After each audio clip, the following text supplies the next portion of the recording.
Admission টেস্টে প্রতি বছর কেমিস্ট্রি থেকে 25টা করে এমসিকিউ আসে। আর আমরা অনেকে আছি কেমিস্ট্রিটাকে ভয় পাই, এটার কারণ হচ্ছে হাজারি স্যারের বইটা আমাদের লাইন বাই লাইন পড়া থাকে না। তা আমি ভিডিওগুলোতে যে মেইন কাজটা করবো সেটা হচ্ছে তোমাদের প্রতিদিন একটা করে টপিক চুজ করবো এবং সেই টপিকটা পুঙ্খানুপুঙ্খ যতটুকু দরকার আমি পুরাটুকু এখানে দিয়ে দেবো ইনশাল্লাহ, যেন তোমার এই একটা ভিডিও, ছোট্ট একটা ভিডিও দেখলে তোমার এই পুরো টপিকটা ইনশাল্লাহ ক্লিয়ার হয়। এভাবে ছোট ছোট করে ভাগ করবো। ফার্স্টে যে কাজটা করবো, আমার এই যে নোট করা আছে, নোট থেকে তোমাকে প্রত্যেকটা জিনিস ছন্দ দিয়ে বলো বা হচ্ছে টেকনিক দিয়ে বলো, তোমাকে শিখাই দিব। তারপরে হচ্ছে তাগানো বই থেকে তোমাকে দেখাই দিব যে কোন কোন টপিক ইম্পর্টেন্ট, কোনটা পড়া লাগবে, এবং লাস্টে হচ্ছে আমরা প্রিভিয়াস ইয়ার কিছু কোশ্চেন সলভ করবো, যেন তোমার পুরো টপিকটার উপর একটা কনফিডেন্স গ্রো করে। তো চলো আজকের টপিকে আমরা চলে যাই, আজকের টপিকটা আমরা শুরু করি। আসো, দেখো আমাদের আজকের টপিকটা হচ্ছে পাতন, ঠিক আছে, বা ডিস্টিলেশন।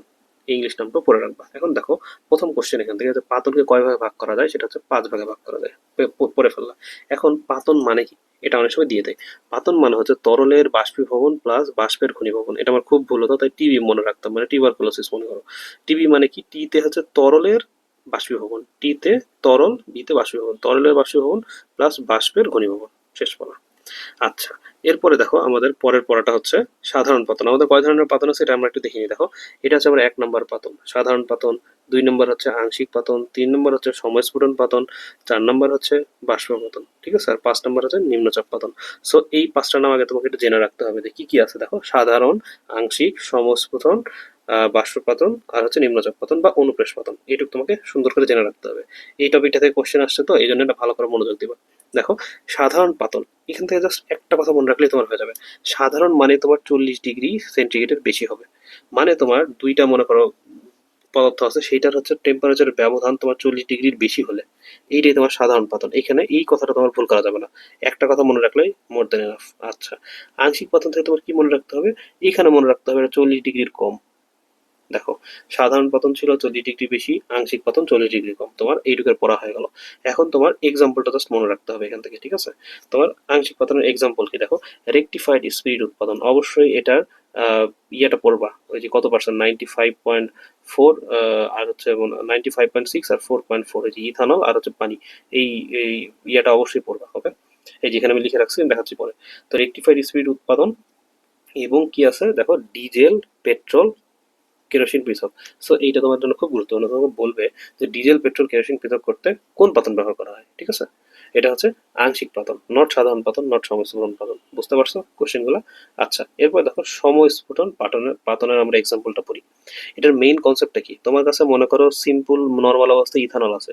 এটার টেম্পারেচার বা স্ফুটন, সরি টেম্পারেচার না তো, স্ফুটনাঙ্ক কত, তোমার 38.3 ডিগ্রি সেন্টিগ্রেড। এইটা অবশ্যই তোমাকে মনে রাখতে হবে, ইথানলের স্ফুটনাঙ্ক কত, ওকে। আর পানির স্ফুটনাঙ্ক কত তুমি তো জানোই, এটা হচ্ছে 100 ডিগ্রি সেন্টিগ্রেড। এইটুকু তো পারো। কিন্তু এই দুটো একসাথে করলে তোমার কি হয় বলো তো, এই দুটো একসাথে করলে তোমার রেকটিফাইড স্পিড হয় না। কিন্তু রেকটিফাইড স্পিডের হচ্ছে স্ফুটনাঙ্ক 78.15, মানে স্ফুটনাঙ্ক কমে যায়, ঠিক আছে। সো এইটাই হচ্ছে এটার বেসিক কথা সংস্ফুটন পাতনের, ওকে। ইথানল নর্মাল অবস্থায় কম, মানে বেশি, পানি বেশি নর্মাল অবস্থায়, কিন্তু যখন এটাকে যোগ দিলাম তখন এটা হয়ে যাবে 78.15। ক্লিয়ার? আচ্ছা, এবার দেখো বাষ্পপতন নিয়ে আমরা পড়বো। আচ্ছা, ওই যে তোমরা হচ্ছে যে বোটানি ফার্স্ট চ্যাপ্টার যারা পড়ছো, ওখানে দেখবা লেখা আছে না, ওই যে লাস্টে ওই যে কোডন গুলার মধ্যে এই যে উয়া, ইউএ, উয়া, তারপরে হচ্ছে উয়াক, তারপরে হচ্ছে উগা, এরকম। আমি এভাবে মনে রাখতাম, উয়া উয়া উগা, এরকম ছিল না। তো এখানেও দেখো, এই তুমি এটাকে এইউজিবি বা হচ্ছে এটা এই জি, দেখো, ইউএজি এরকম মনে রাখতে পারো, তোমার ইচ্ছা। কিন্তু আমি এটা এইউজিবি মনে রাখতাম। হ্যাঁ, তো আমি জাস্ট এটা বললাম তোমার সুবিধার্থে। এইউজিবি এইটুকু মনে রাখলে তোমার এই টপিক থেকে প্রত্যেকটা কোশ্চেন পেরে যাবা। বাষ্পপতন থেকে দেখো, এতে হচ্ছে অ্যানিলিন, ইউতে হচ্ছে ইউক্যালিপটাস, জিতে হচ্ছে কি তোমার গোলাপ জল, আর বিতে বাষ্পপতন বা স্টিম পতন। সুতরাং কি কি পড়লা, এতে অ্যানিলিন, ইউতে ইউক্যালিপটাস, জিতে গোলাপ জল, বিতে বাষ্পপতন, ওকে। এবার দেখো আমরা কোশ্চেন তোমাকে আমি করি, মনে করো তোমাকে বললাম যে সুগন্ধ পুষ্প হতে ফুলের নির্যাস তৈরি করতে কোন পাতন ব্যবহার করা হয়। দেখো, ফুলের সুগন্ধ, তাই না, ফুলের নির্বাস। দেখো, এই যে ফুল মানে কি তোমার এই গোলাপ জল বা ইউক্যালিপটাস টাইপ কিছু একটা হবে, মানে তোমার বাষ্পপতন, ওকে। ক্লিয়ার? লাস্ট আমাদের পাতনটার নাম কি, নিম্নচাপ বা অনুপ্রেশ পাতন। খুবই খুবই গুরুত্বপূর্ণ, ওকে। এখানে তোমার এই গ্লিসারিনের একটা টেম্পারেচারের মতো দেওয়া আছে, বিয়োজন সহ বিয়োজন ছাড়া। আপাতত খালি এটা পড়ো, আমি পরে বই থেকে লাইনটা পুরো পড়াই দিচ্ছি। মনে রাখবা এই গ্লিসারিনের ক্ষেত্রে বিয়োজন সহ যদি কোশ্চেন করে তাহলে 290 ডিগ্রি সেন্টিগ্রেড, হ্যাঁ। আর যদি বিয়োজন ছাড়া করে তখন কত, 180 ডিগ্রি সেন্টিগ্রেড। আমি একটু পরে এটা বই থেকে দেখা দিচ্ছি, ঠিক আছে, বই থেকে এটা একটু পরে দেখা দিচ্ছি। এটার এক্সাম্পল কি কি আছে? নিম্নচাপ। দেখো নিম্নচাপ মনে রাখা খুব সহজ, একটা তো তুমি গ্লিসারিন পাইলাই আর বাকি সব রস্যই দিয়ে। ওকে, ইথাইল ম্যালোনেট, ইথাইল অ্যাসিড অ্যাসিডেট। ওকে, সো নিম্নচাপ পাতন মানেই তোমার গ্লিসারিন, গ্লিসারিনে যদি বিয়োজন সহ হয় 290, বিয়োজন ছাড়া হলে 180। ওকে, আচ্ছা, এরপর দেখো ঊর্ধ্বপাতন, এইটা আমাকে একটু পড়তে হবে। এটা ইংলিশ কি? সাবলিমেশন। ইংলিশটা অবশ্যই পড়বা, তোমাকে বলবে নিচের কোনটি সাবলিমেশন সাবস্টেন্স। ওকে, পরীক্ষা এটা দিয়ে দেয়।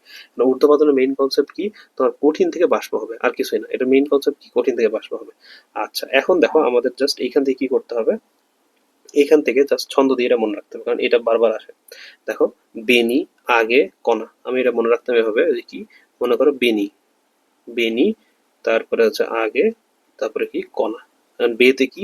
বেতে তোমার বেনজোইক অ্যাসিড। নিতে কি? নিতে নিশাতল বা NH4Cl। আতে কি? আতে আয়োডিন। গতে কি? গন্ধক বা সালফার। কতে কি? কর্পূর। নতে কি? ন্যাপথলিন। আর এক্সট্রা কি কি আছে দেখো, শুষ্ক বরফ বা কঠিন কার্বন ডাইঅক্সাইড আর AlCl3। এগুলা হচ্ছে বইয়ে নাই, বাট এটা আমি যখন কোচিং টোচিং পরীক্ষা দিতাম তখন এক্সট্রা পাইছিলাম, এগুলো লিখে রাখছিলাম। সো বুঝতে পারছো আশা করি। মনে রাখবে কি? বেনি আগে কণা, এইটুকু মনে রাখলে কিন্তু তোমার এখান থেকে এমসিকিউ হয়ে গেল। ওকে, এবার আসো, এটা হচ্ছে আমার মেইনত, এটা আমার করা নোট। হ্যাঁ, এখন থেকে একটা ছবি জাস্ট তুলে রাখছি, এই যে আমি এভাবে লিখে রাখছিলাম, ওইটা এখানে ভালো করে লিখছি, সেটা জাস্ট এরকম। ওকে, আচ্ছা, এবার দেখো আমরা বইয়ে চলে যাই। বইয়ের এখান থেকে যে পাতন কয় প্রকার? পাতন হচ্ছে তোমার 5 প্রকার। পাতন মানে কি? তরলে বাষ্পীভবন, বাষ্পের ঘনীভবন। নামগুলা পারবা আশা করি সবগুলা।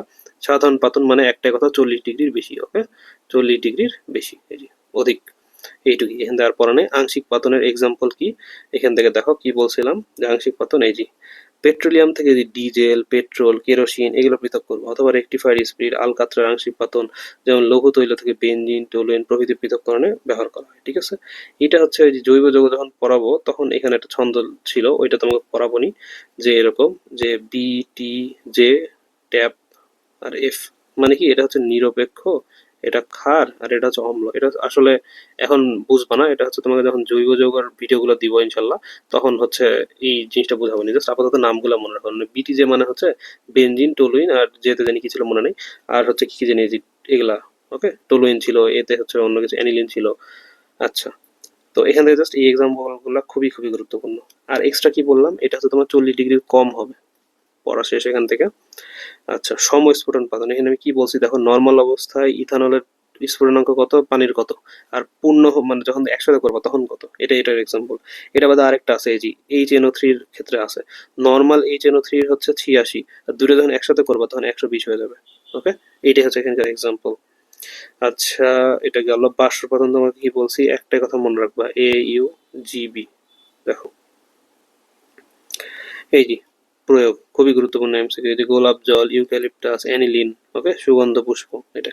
এবার দেখো নিম্নচাপ বা অনুপ্রেশ পাতন, এটা তোমাকে কি বলছি, একটাই কথা মনে রাখবা, সেটা হচ্ছে কি? গ্লিসারিন।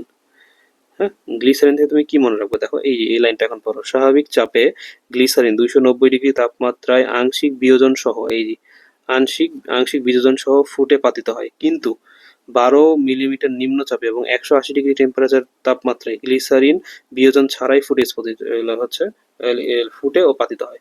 মানে তোমার বিয়োজন সহ আর বিয়োজন সহ আর বিয়োজন ছাড়া। ওকে, আর এখান থেকে তুমি কি মনে রাখতে পারো, আমি GF মনে রাখছিলাম, যে GF নাই এরকম একটা, মানে GF নাই মানে হচ্ছে জিতে হচ্ছে গ্লিসারিন, আর হচ্ছে নাইতে হচ্ছে এই যে নিম্নচাপ, আর রসইতে হচ্ছে GFE নাই, বিষয়টা এরকম মনে রাখবা, যে GFE নাই।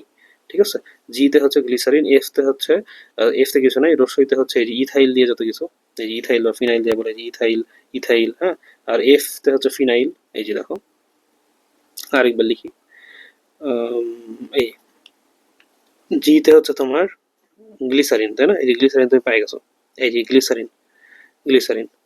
আচ্ছা, এটা দিয়ে আঁকাই, এই যে গ্লিসারিন পাইছো। জি হলো। এফ তোমার এই যে ফিনাইল দিয়ে একটা, রসইতে তোমার কি? এই যে ইথাইল দিয়ে। হ্যাঁ, আর নাইতে কি তোমার? এই যে নাইতে হচ্ছে নিম্নচাপ।